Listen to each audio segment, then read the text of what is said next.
दोस्तों, आज मैं आपके बीच लेकर आई हूँ एक इमोशनल स्टोरी जिसका नाम है सुसाइड। बीरेन ने आज पक्का मन बना लिया था कि अपनी पत्नी अनीता, अपने दोनों किशोर बच्चे अंकित और अन्वेषा के साथ वो आज रात ही एक सुसाइड नोट लिखकर अपने जीवन का अंत कर लेगा। जीवन से बहुत हताश हो चुका था वो। यूँ तो बहुत अच्छे दिन भी थे।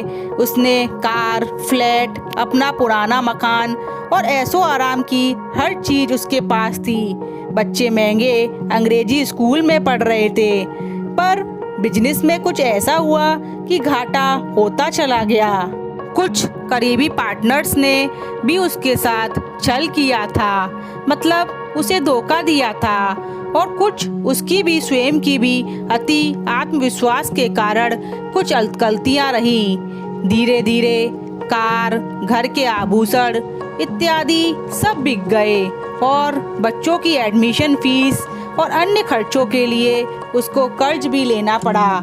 करीबी लोगों और रिश्तेदारों से जो पैसा उसने बिजनेस के लिए उधार लिया था, उसको वापस करने के लिए उसको बैंक और अन्य लोगों से उधार लेना पड़ा। और आज यह हालत हो गई कि उसके पास इनकम का कोई भी जरिया नहीं बचा, ना ही कोई सोर्स बचा जिससे वह अपने सर के ऊपर चढ़ा हुआ कर्ज उतार पाता। बैंकों में जमा किया गया पैसा भी धीरे धीरे खत्म होता जा रहा था और बच्चों की भविष्य की चिंता उसके सामने मुंह बाएं खड़ी हो गई थी। कोई टेक्निकल कोर्स भी उसने नहीं किया हुआ था जिसके बल पर उसको कहीं छोटी मोटी नौकरी मिल पाती। अपना ग्रेजुएशन बीच में अधूरा छोड़ के उसने यह बिजनेस शुरू किया था। सिगरेट सुलगाता हुआ वो बालकनी में आके खड़ा हो गया। बाहर तेज बारिश हो रही थी। उसकी निगाह नीचे पड़ी तो देखा बगल वाली कॉलोनी के सरदार अंकल जी अपनी पत्नी बलवंत कौर के साथ बारिश में भी उबले हुए अंडे आमलेट का अपना ठेला लगाए खड़े थे। उनकी पत्नी ग्राहकों को गरम गरम ऑमलेट बनाकर देती जा रही थी तवे पर, और सरदार जी पैसों का हिसाब किताब करके पेटी में रखते जा रहे थे। एक जमाने में इनकी खाद मसाले बनाने की फैक्ट्री और ईंटों का भट्टा था, पर उसमें नुकसान हो जाने के कारण आज इन्हें अंडों का ठेला लगा के अपना जीवन यापन करना पड़ रहा है। इस वृद्धावस्था में अचानक पीछे से बेटी अन्वेषा दौड़ती हुई आई, अपनी इंग्लिश की टेक्स्ट बुक हाथ में लिए। पापा देखिए, आज हमने ये स्पाइडर वाली स्टोरी पढ़ी जिसमें वो बार बार गुफा के मुंह पे जाला बनाने की कोशिश करती है पर गिर पड़ती है, पर छठी बार वो जाला बनाने में सफल ही हो जाती है। कितनी इंस्पायरिंग स्टोरी है ना पापा। बीरेन ने हाँ में सर हिलाया।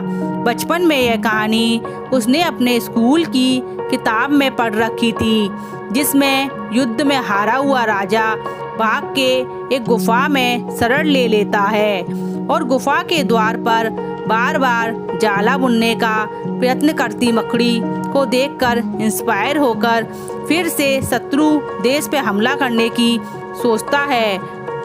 उधर बेटे ने होमवर्क पूरा करके अपने मनपसंद किशोर दा के गाने मोबाइल में चला दिए थे। रुक जाना नहीं तू कहीं, हार के कांटों पे चल के मिलेंगे साए बहार के, ओ राही ओ राही ओ राही। गाना सुनकर अचानक बीरेन के मन में एक विचार आया।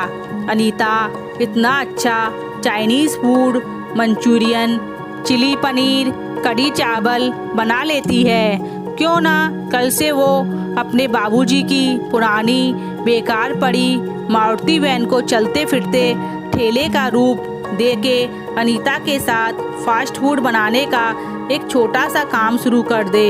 आईटी रोड पर तमाम बड़ी कंपनियों के ऑफिस हैं। वहाँ चौराहे के आसपास अगर गाड़ी खड़ी कर दें तो अच्छी खासी बिक्री हो सकती है।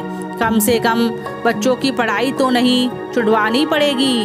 घर का मुखिया ही अगर हिम्मत हार जाए तो कैसे काम चलेगा। गाने के बोल सुनकर उसका मन शांत हो चुका था और सारा तनाव बारिश के पानी के साथ मानो बह गया था।